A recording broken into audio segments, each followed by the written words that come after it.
All right, here we go. This is the Game Plan Awesomemo.com.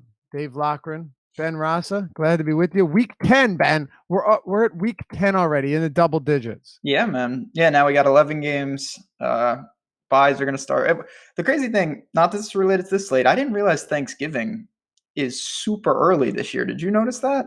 The slate is Um, coming up. It's the 22nd. yeah, I know it's really strange, actually. That's absurd. Um, yeah, it's really strange. Is it on a Thursday? Uh, I'm just kidding. Of course it is. yeah, I mean, it's I'm just ki- it's gonna be absurd, man. Just I love that. That's my favorite slate of the year. Yeah, it really is It's fun. so much fun. 3 games, but it doesn't. I'm waiting for DraftKings to just run individual showdown slates for each game. Don't even give them the idea. You know it's gonna happen. Just roll over those. Yeah, because the Lions are always first, and then it's a disaster. So you can 3 chances to get it back. So Yeah, yep. Greg Massey says 1 girly, 1 cup. I like that. Uh, we're glad to have everybody with us today. We got 11 games to break down, so we're gonna dive right into it. Hit us with the thumbs up because you love us and we love you back. All right, let's get into it. Let's start with New Orleans and Cincinnati, Ben. You have a few games this week, and by a few, I mean one, two, three, four games above 50 with over under, and then there's another two at 49.5. So a lot of games that have very high totals. This one is the highest on the slate, 53.5. The Saints are 6-point favorites on the road. I think the Bengals at this point have kind of been left for dead, but they're still 5-3. They still have a very solid chance of making the playoffs in just a bad overall AFC. And even though AJ Green is out, you still have my dude Joe Mixon and your dude. You still have Tyler Boyd. They still have at least some weapons that can that Dalton has at his disposal. It's not a death sentence quite yet for the Cincinnati Bengals. no, it's not. And this, we'll see. I think that this is a pretty interesting game, just from an optic standpoint. Tough coming, off the emotional game in the Dome, going to Cincy. Mm-hmm. I kind of feel like it's a trap game for the Saints. I wouldn't be surprised if the Bengals put up a fight here at all. Pretty interested in them, to be honest. I know Tyler Boyd's going to be popular. I get it. That one, I'm not sure how much leverage I can get just because of the popularity, but I'm rostering some Mixon and taking the discount from that top tier. I think they lean on him. I think they keep this game close, and I'm not too interested in the Saints. I know you can always go to Kamara and Michael Thomas, but not really looking to jam those guys in this week. It's funny. I don't disagree with you. At least from an upset standpoint, like I think it's very, very possible that we see the Cincinnati Bengals come out and make a legitimate game of this, Yeah, right? And by legitimate game, I could see them winning outright. Now, granted, I'm not going out and predicting that they do because the Saints are a really good team. But Drew Brees outside of the dome, as you mentioned, an emotional win last week. This is a very good football team, but they also are short on weapons themselves. Now, it's funny because Cincinnati has a really good running back in Mixon and someone who's becoming a really good wide receiver in Tyler Boyd. On the other side, outside of Kamara and Thomas, I mean, if you want to throw Ingram in there, we can. But outside of Kamara and Thomas, they're down Ted Ginn. They're down Meredith, who would have been, the number 3 there. They have Traquan Smith, but it doesn't seem that Breeze trusts him yet. And then Ben Watson. It's not exactly like he's got a million weapons at his disposal here. So, the one benefit to playing a Michael Thomas or an Alvin Kamara pretty much every week going forward is that Breeze is going to get them the ball. Breeze is going to look their way because it's not like he has a ton of weapons either. no, they go as the Saints go, which is a nice thing when you're targeting a team. Like if you like the Saints today, if you think they cover, if you think they go over their team total, Kamara, Michael Thomas, it's not hard. They have to be involved. It's not. They're just not one of the teams where you can get the team right and the players wrong. It's very correlated. Whereas some of these teams where they mix it around, like the Falcons come to mind. There's been a million times this year I've liked the Falcons. They've scored a ton of points. Somehow Calvin Ridley got all of them. Didn't really think that was going to happen, but Saints aren't like that. No, they're not. I don't. This is tough. On the other side, though, I guess what I want to talk about is where are you at on Boyd, who is, obviously getting up there in price. You're not getting Boyd at a discount, right? Tyler Boyd. If you're playing Tyler Boyd, you're paying for Tyler Boyd. I mean, take AJ Green out of the player pool, and Boyd's the fifth highest priced receiver on FanDuel, and then on DraftKings, it's really not much different. He is the fourth highest priced wide receiver on the site. It's likely that he gets a lot of work. There's no question there. And this is a really, really spectacular matchup.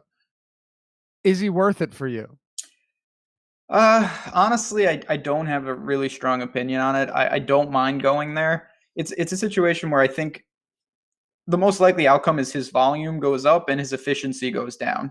They're going to be focused on him more because they don't have to worry about AJ Green.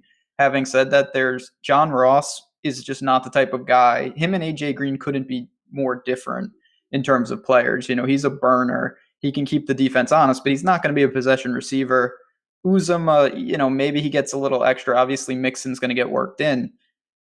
There's really no way that the Bengals can avoid giving Tyler Boyd, obviously double-digit targets. And when you're getting that volume, 7,500, I think is pretty reasonable. Yeah, and he runs 73% of his routes out of the slot. The Saints have just been tortured by slot receivers all year. It's a really good spot, and I will be getting some Tyler Boyd into lineups today. I just think even at this increased price point, the guy has proven throughout the season too, Ben, that he's very capable of paying this price tag off. It's not like this isn't like, okay, we're plugging John Ross in because Andy Dalton's out of weapons and we're paying a premium for him. No, Tyler Boyd's been good with AJ Green on the field. Yep. So this isn't just an opportunity with no skill set thing either. No, it's worth noting that because this guy has shown that he's more than capable of taking control of the offense, even when AJ Green has been there. The one caveat is there is a chance that AJ Green going down actually hurts him. That the increasing coverage and the increasing workload isn't enough to pay off the bump in ownership and the bump in price. Yep. You could certainly be right. Not to mention that Andy Dalton historically without AJ Green has been way worse. Yeah, that's scary. I think, I am higher on the Bengals than most in this game. They're going to have to control. I think Mixon is the key. They need to get him going. If they do that, they can get to Boyd. They can take some shots with a guy like John Ross, keep control of the clock, keep the Saints offense off the field, grind out a possible win. I don't think they want to get in a shootout here. I don't think so either, but I am still on Boyd. Where are you heavy on Mixon again? I know you've been high on him all season. I think I'm heavy in the sense that with all the other good running back options in much better spots, the ownership to get over is not going to be a ton. So I'm going to get over the field just because I don't have to allocate as much. Whereas a guy like Boyd, to get good leverage, I think he's going to be pretty popular because of AJ Green being out. I think so too. Mixon should definitely carry less than Boyd does. Anybody else from this game? Not really. I'm never going to fault anyone if you want to play Kamara or Michael Thomas. I get it. They're in play every single week. They're incredible. If it falls to me and they're my last man in, of course, I'll gladly play them. But I don't have much else. I'm not chasing Uzuma. John Ross, again, same kind of concept. I get it. I don't think the floor is so low. It seems more risk than possible reward. Agreed. Chris Austin says, Lafayette, I got my Red Bull and ready to win this money. That's my guy. That's my guy. You guys ready? Yeah. I again, so we'll move on for after this. But Michael Thomas, to me, the guy, he's catching 89% of his targets this year. You just can't ignore that. When Drew Brees needs someone, he's going to Michael Thomas or Alvin Kamara. It's really that simple. So I really have no concerns about Michael Thomas. I'll certainly have some Michael Thomas today, and I will have some Boyd. I'll mix in a little bit of Mixon, but right now Boyd and Thomas, even at the ownership, I know that's the thing. I'm still going to have some of them. I'm probably just going to try to match the field on them though, Ben, because this is a really deep slate. That's the thing. There's a lot of options, and they were just the type of guys I didn't want to make a huge stand with. If Tyler Boyd Right. goes off today, my week is not over. I'm not in the driver's seat. And same thing with Michael Thomas. They're not going to define what happens to me today. Right. Yeah, and that's a pretty good thing. All right, let's keep it going. Talk Atlanta and Cleveland. Here's another one. Uh, dare I say potential shootout. I actually think it could be. You have a 50.5 total here. Baker Mayfield and the Cleveland Browns are 5.5 point dogs at home. We saw Freddie Kitchens take over at offensive coordinator. And one thing we saw quite early, well, actually, throughout the game, it was really interesting, Ben, because Nick Chubb, they did not give up on the run game, even to their own detriment. They did not give up on the run game. He still saw 22 carries, but Duke Johnson comes out and racks up season highs in receptions, in targets, 9 and 9, in receiving yards, 78, and then he had 2 receiving touchdowns playing from behind. I mean, if they're going to try and get Duke Johnson involved again early, I have interest in him at 4,700 on DraftKings, and over on FanDuel, Duke's at 5,600. Absolutely. I mean, the one I say this every week, and I know I'm a broken record. The Falcons defense is just not equipped to stop these pass catching backs. We've seen it the entire year. When Deion Jones went down, that was just, it was a wrecking ball to what they want to do on defense. They don't have the personnel. It's no coincidence that after the coaching change, Duke Johnson is now an integral part of the offense. Not saying he's going to catch 2 touchdowns every week, but he's going to be involved. I think the targets will be there certainly this week and going forward. It's not to say that Nick Chubb's out of the picture. Like you said, they want to give him a real chance. He's going to get volume. But Duke Johnson, 4,700, I don't mind him. Baker, I think, is playable in all formats. He's my cash quarterback this week. Just seems like a good spot at home for the Browns offense. I think so as well.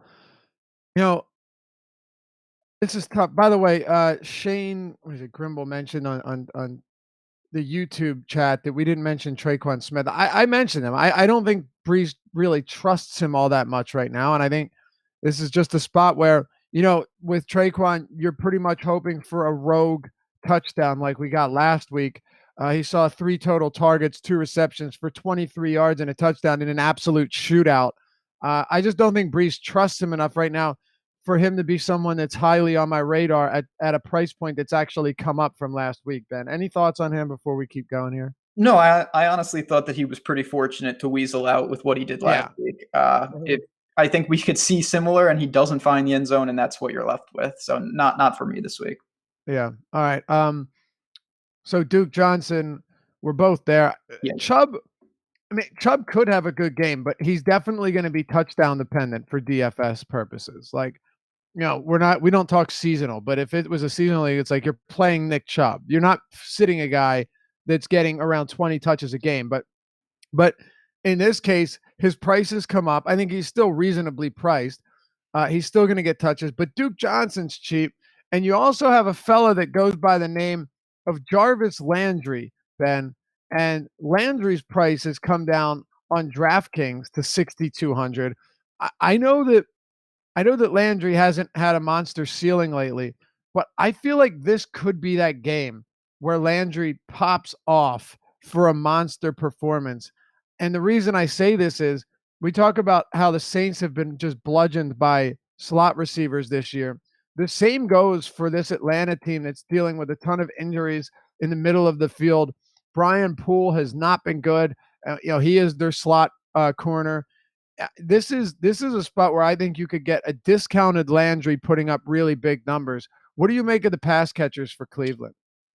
Yeah, it's been a weird. Landry's he hasn't had a good year. He's only got 2 touchdowns, which you can look and say maybe he's due to find the end zone a little more.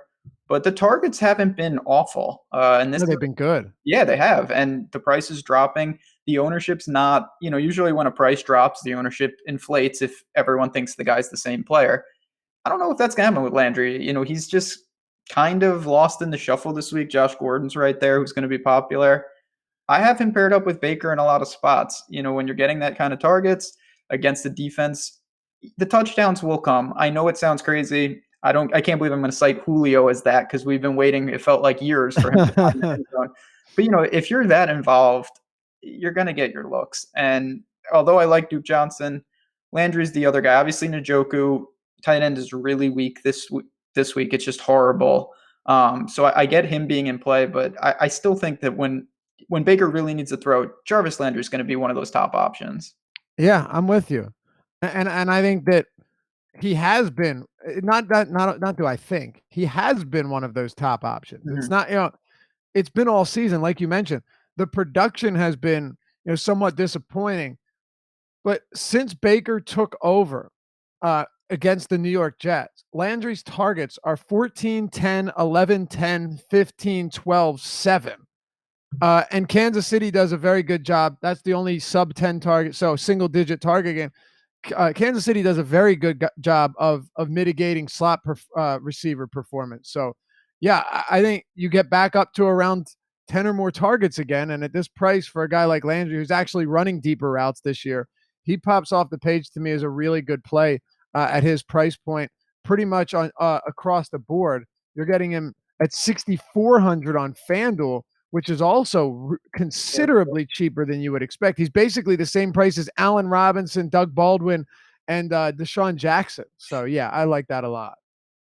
No, I'm with you. And then on the other side, which this is the team I talked about them when we were talking about the Saints. This team spreads it around. They got guys all over the place. It's very hard to peg the Falcons' production, not just from who's going to get it, just how they're going to play. I was shocked that they torched the Redskins last week outside. I thought Matt Ryan could struggle. I think he could struggle here, but we have seen they're getting it together. The guys, obviously Julio, Tevin Coleman, it's coming off a big game. I don't mind them, but this is an offense that I really didn't look to target too much. The Browns defense is still pretty quality. They're at home.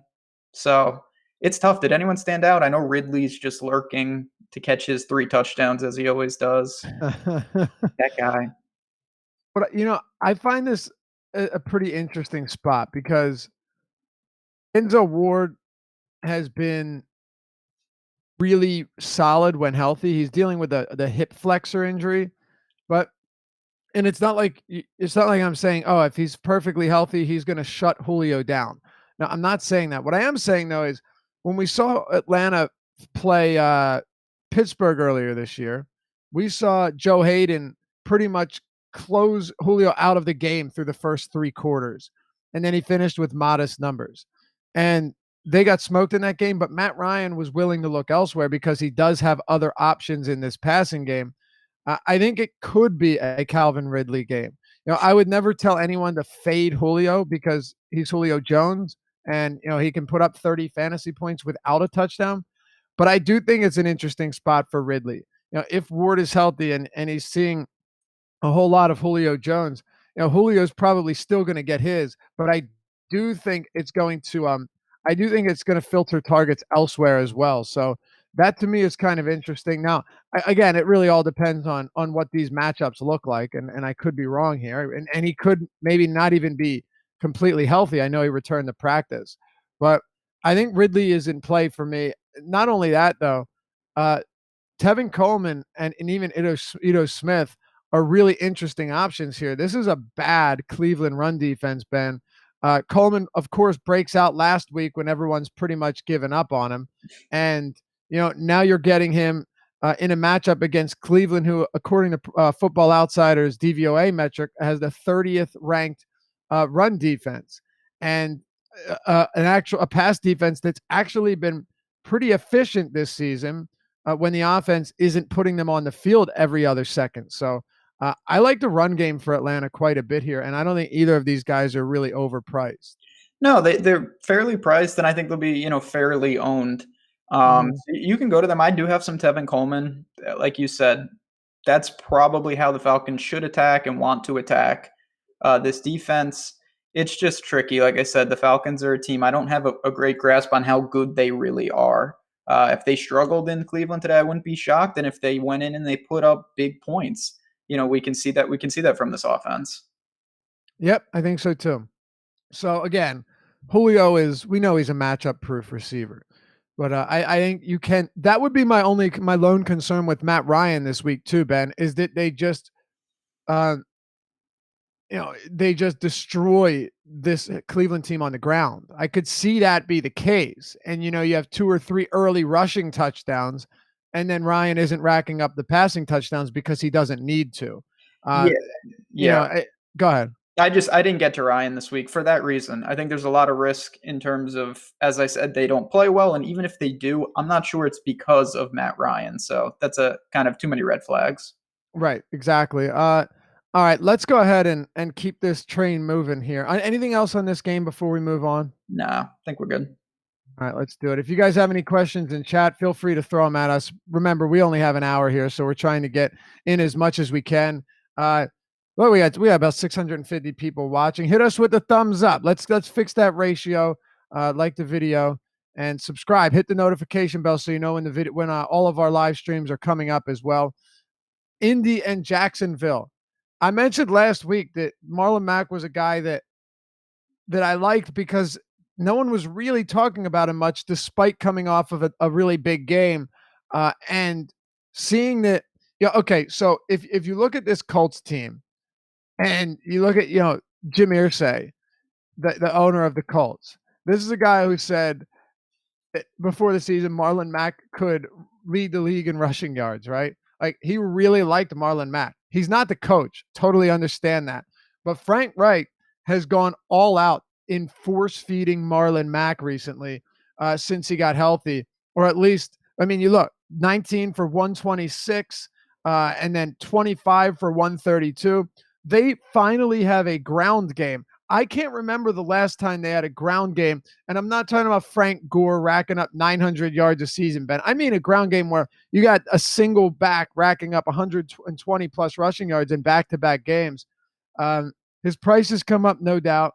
Jacksonville is coming off a bye, but I'm curious where you're at on Marlon Mack, seeing how good he's produced recently and some improvement on this offensive line as well.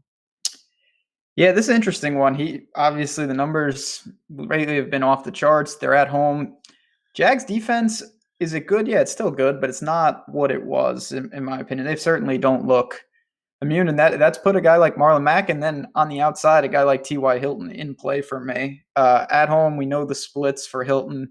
Loves being in the dome. And Mack is a guy, there's not that much in the mid-range. On the other side of this game, Fournette is only 6,300. The workload is the question. I don't know if he gets a full workload coming off a hamstring issue. So it's hard to roll the dice on a guy like that when you have Mack, who's $300 cheaper. And game script wise, even if they fall behind, you have to think that he's going to be involved any which way. I can't get behind Leonard Fournette here. I want to, but what's that? I want to, but I don't think I can do it either. I guess the thing for me is that there are so many running backs that I have love for this week, and a lot of cheap ones on top of that. So what is it about Fournette that you like this week? You say you want to get behind him. So let's say, all right, well, he's not going to re-aggravate the injury. We don't know this, but let's just, assume. Let's just assume that he's going to stay healthy. It's just a situation to me. He's just not a $6,300 running back in this spot. The Colts defense, not atrocious by any stretch, but they're in a dome, and they're very vanilla. I think that the way the Jaguars want to play when they came into the season is control the game on the clock. We've seen what happens when Bortles, Bortles is Bortles. They don't want that, and I think that if they could give Fournette a full workload at 6,300, that's just a price that we wouldn't see if he was coming in, healthy and with a game log. So it could be a buy low spot. The problem is, coming off a hamstring, I don't think they want to just say, okay, here's the keys to the car. Here's 25 carries and a handful of targets. Right, and now you do have a Carlos Hyde in there, right? Yeah, that can run in between the tackles, and then you have T.J. Yeldon. We're talking about possibly falling behind for Indianapolis, but I look at it the other way. This has been a really bad Jacksonville team. Like, there's nothing about this Jacksonville team that inspires confidence in me whatsoever. And the one, I guess, advantage that they have would be the fact that these guys are rested coming off of a bye. But aside from that, like they have not been good, Ben. Actually, they've been terrible. And I have a tough time believing that Leonard Fournette being back in the mix is going to make a big difference. Yeah, they've been bad. I mean, this is it though. These are the type of games. There's no wiggle room. They Right. have This is do or die. This is it. All hands on deck, and I have a little Bortles. He's sub 5K. Again, in the dome. This is it. Now, there's huge risk. The receivers, it's receiver roulette every week. Do I have some D.D. Westbrook? Of course, because I always have some D.D. Westbrook. But I think this game has a chance to get up and down a bit. Obviously, we know that Luck and the Colts can move the ball, and I don't think that defense, although they play somewhat solid, they're even an offense like Jacksonville, if they can avoid turning it over, I think they see some points. In this game, sneaky one to target on a big 11-game slate. All right. I like it. Yeah. I like it. I'm good with that. I'm lower on Fournette than you are, but anything's possible. Just for the record, like I said, I'm not even sure how much I'm going to get because there's a huge risk. If they get a full workload out of him, I think it's a pretty intriguing spot for Jacksonville's offense on the whole. I don't know how popular any of them will be. Yeah, it's tricky. It's really tricky. And another thing too is Fournette is one of those backs that concerns me because okay. So the thing about Fournette is I talked about this a lot throughout the year. He is 100% capable of being phased out if they go behind. Oh, no doubt. No doubt. They can go to Yeldon and Bortles can take over. I just don't think that's how the Jags want to play. And in a game they better lean on the run because if Bortles is throwing the ball 45 times and running for his life, that's just not going to be a recipe for success. Right. I do have a little bit of interest, if you're playing a lot of lineups, if not a couple, if you're playing a lot of lineups, I am, at least remotely interested in Moncrief at a cheap price. I just think you get him pretty much unowned from a target standpoint, Ben. And he's got 7, 10, and ugly 3, and then 14. He is basically taken over at least as Bortles' top target. And I do think there's potential for a decent game at his price point. But aside from that, I'm not sure really I have any pass catchers from either side other than him. And I think Jack Doyle's a perfectly fine play, just given the amount of volume he's seeing with Andrew Luck. Yeah, I think that's fair. Like I said, I have some Hilton just because of the upside. Sub 6K, I'll take my chances against someone like Ramsey with him. All right. Detroit and Chicago. Let's keep it moving here. Matt Stafford and that offensive line had actually held up really well this season until last week. They ran into a bit of a buzzsaw, gave up 10 sacks, which is outrageously high. It was a brutal game. Kenny Golladay disappointed again. They're now 7.5-point dogs on the road in Chicago. Khalil Mack is back. It's possible that this is ugly again for the Detroit Lions offense. Oh yeah, that was pathetic last week. That was so incredibly bad. It really was. It really was just horrible. The one thing you can go back to, I do think that Marvin Jones and Golladay are in play just because they have no one else on the outside. TJ Jones in the slot, I get it, but if they're behind, and I think they will be, Stafford, if this line can give him some protection, can have an inefficient game where he still throws for a boatload of yards. And Golladay and Marvin Jones are going to be the guys. Carry-on's a little banged up. Not really interested there. I get Theo Riddick if you are looking that way. But for me, I mixed and matched Golladay and Marvin Jones, but that's about it. Yeah, me too. I have no interest in playing both of them in the same lineup or stacking them with Stafford. I can put it to you that way. Me too. Same page. Right, but at the same time, Chicago does not give up production to running backs. They don't give up touchdowns to running backs. I think they've allowed 1 or 0 on the season. No more than 1. I know that for certain. So Curry Johnson, who could lose passing down work to Riddick. I know Riddick was lined up in the slot at times last week, but still could definitely lose passing down work to Riddick. I don't see Curry being in play either. And then with Riddick, you might say, well, what about Riddick? Well, the thing about Riddick is yeah, you're getting targets. I guess he has some appeal, but like Riddick hasn't his longest reception this year is 20 yards. Every other than that, 12 yards is the longest reception he's broken off this season. He doesn't have a rush over 7 yards. Theo Riddick's offering zero explosiveness, no chunk yardage. I get that he's cheap, but there's so many cheap players on this slate. I just don't. I see Riddick as a desperation type play that doesn't even make much sense in this spot. Yeah, no, I think that's well said. There's so many other value backs and value players across the slate. I'm rolling the dice on some other guys where maybe the volume's not as secure, but the upside is there. And these Right. are guys that are not nearing my cash lineup anyway. So I'm more looking for, if I get it right, how high is that ceiling? And with Riddick, it really doesn't seem that high. Right. It doesn't. I mean, he's not doing anything substantial in terms of actually breaking off big plays. On the other side of this game, you've got Burton, you've got basically the usual suspects: Allen Robinson, Gabriel, Tarek Cohen, Jordan Howard, who at this rate is really touchdown or bust. I mean, even last week, Ben, yeah, he had 17 fantasy points, but it was on 2 touchdowns and 47 yards. He hasn't racked up more than 1 passing target since week 3. So I think this is a sketchy game for Cohen and Howard, because if the Bears go up early, well, Cohen gets phased out. I mean, Cohen was lucky enough 2 games ago against the Jets to have that 70-yard touchdown reception in the first quarter, but that was his only catch of the game. This backfield is really tough in spots like this because you have to rely on touchdowns for Cohen, and you're going to rely on game script or for Howard, and then you rely on the game script for Cohen. Well, really for both of them. Yep. Oh, no, absolutely. Yeah. Tariq Cohen, when he was 30 yards in the clear of every Jet, I've never seen a situation where a screen pass, you knew it was a touchdown the minute he caught the ball. Yeah.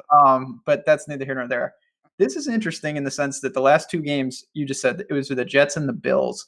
So they haven't had to, I'm not going to say release Trubisky, but we haven't seen him need to really go to a guy like Trey Burton, who Right. I do have some at a weak tight end position.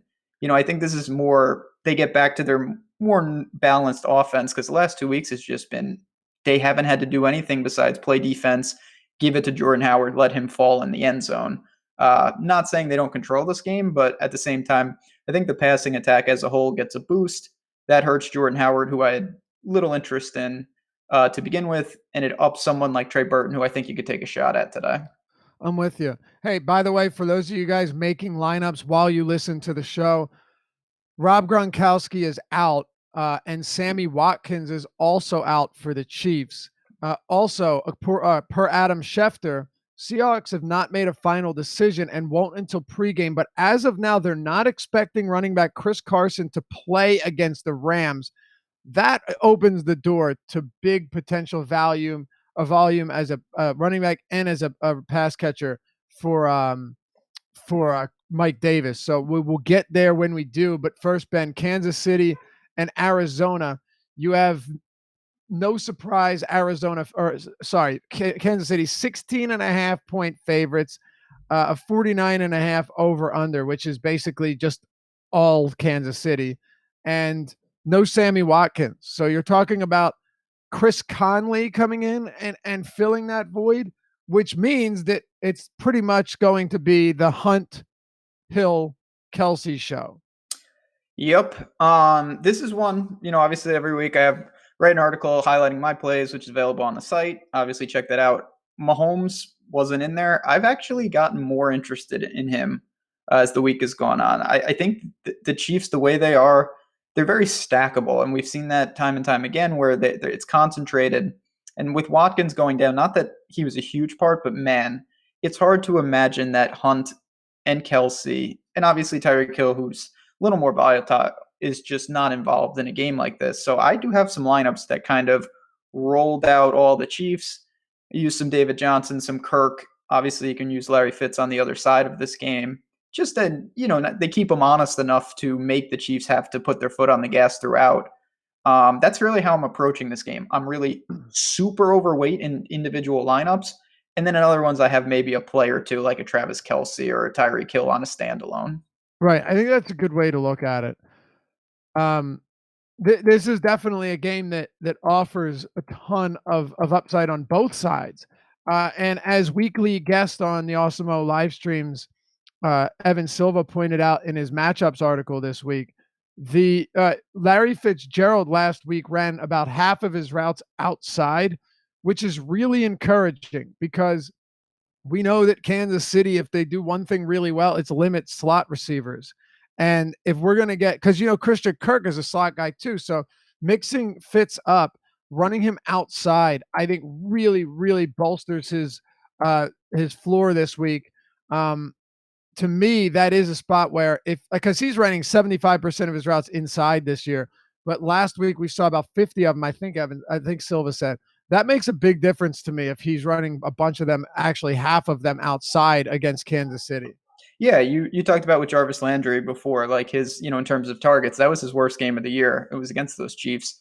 So I'm with you. Like I said, I think the Cardinals, what you're doing with them is you're putting them in there to just keep the game honest. If the Chiefs are up 42-0, you're not going to get there.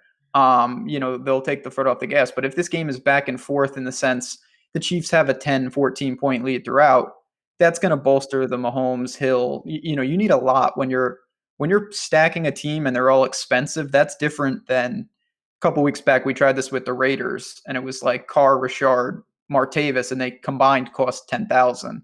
These three guys cost 25,000. So you need this game to go to the fourth quarter, and you need them to be throwing. Yep, no doubt. I'm going to have a lot of this game. Kareem Hunt, though, it's really hard not to like him in a game where there's 16.5-point totals. I think there's a nice correlation with Kansas City defense. I know obviously no one wants to target that defense because of how bad they've been this year, but they are better at home. This is not a Cardinals offense that I'm worried about. So I like both quite a bit. And, at home, they've limited teams to 23 points, 10 points, 14 points. They did give up 27 to Jacksonville or to San Francisco this year, but their defense at home at Arrowhead has been markedly better. So I think that's worth noting. To me, it's Hunt and then Kelsey Hill, but all of them can blow up for monster games. Before we move on, where are you at? Where is your final stand on David Johnson? I know, man. And his price came up. Yeah, I finally have been, I guess, absolved of my fascination with playing him. I don't have nearly as much as I have. I think he's viable, especially if you're running it back. He's one of their weapons still, but with the price bump, it's just not happening. And you know what? I'm kind of done chasing it. Which means this is the day he goes off for sure. It's a slate breaker. There's no doubt that he will have 10 catches today, but it is what it is. There's so many running backs that are cheap or those top tier guys. I had a hard time fitting him in a multitude of lineups. Yep, pretty much. And I'm just pretty certain that this will be the game, but you got to take a stand. Yeah. Oh, it's going to be bad. It's been legitimately 10 weeks of playing him for me. I played him every week. It's not even an exaggeration. It's unbelievable. I played him. I didn't play him, I think, the first couple weeks, a couple really ugly matchups, but in all the decent ones, I've certainly had him. And it hasn't really worked out in my favor, to say the least. Let's keep it moving. We don't have a ton of time here. New England and Tennessee. In Tennessee, Tennessee's defense has looked pretty good, Ben. I mean, Mariota's getting by, but this Tennessee and I'm not saying they're going to come out there and limit Brady to 10 points on the day. That's not what I'm saying, but they have been pretty. They've been pretty decent. And this game, just from a line standpoint, they're 6.5-point dogs at home, 47 total. But the Patriots spread the ball out. Gronk is out. We know that. Gronk is inactive. Josh Gordon wasn't even on the injury report. Edelman's healthy. It looks like Sonny Michel's not going to be limited, but we don't really know what that means in Bill Belichick speak. James White's price tag has come up. So there are still a lot of bodies here, and it's a tough one to navigate. But let's start with the Patriots, 6.5-point road favorites against the Titans. Yeah, I don't have too much, to be honest. Josh Gordon, flat 6K. if he draws Malcolm Butler, I don't think it's beyond the Patriots to really target that. And he's been good, and it looks like they're every week he's taking more strides. He had big targets last week, had a good game. James White, sure, he catches the passes at an alarming rate. They add up incredibly fast on a site like DraftKings. But Michelle is back. I'm with you. I'm a little skeptical that they just let him assume the straight role that he had before this happened. I wouldn't be stunned to still see Cordero Patterson take a handful of carries here and there to keep that honest. So that muddies the waters for me in terms of the backfield. And other than Josh Gordon, I don't really want to chase too much. You said the Titans defense isn't the worst. I think they do enough to keep the game from getting really out of control. Yeah, me too. But with Gronk out, I am coming back to some Gordon here, man. There's just, I mean, Ben, this is how I see it. When you're talking about potential ceilings on guys that are priced pretty low, 67 on FanDuel, 6K on DraftKings. Gordon last week had 10 targets, 5 receptions, 130 yards, and a touchdown. He got the wires crossed up with Brady on an end zone or on a pass in the corner end zone, and then was dealing with a dislocated finger. There was another play that could have gone for like 40 yards. And granted, this is football. I'm not saying he should have had 200, but this could have been a 200-yard, 2-touchdown game for Gordon. We've seen him do it countless times in the past. I still think the ceiling at his price point is too high to ignore. And I think you said the same. It's true. And it's just when you're the lower the price, the more wiggle room he has. So even if it doesn't break his way perfectly, say he gets 15, that's not great, but you're in the hunt. If he's 8,200, now it's more of a serious problem.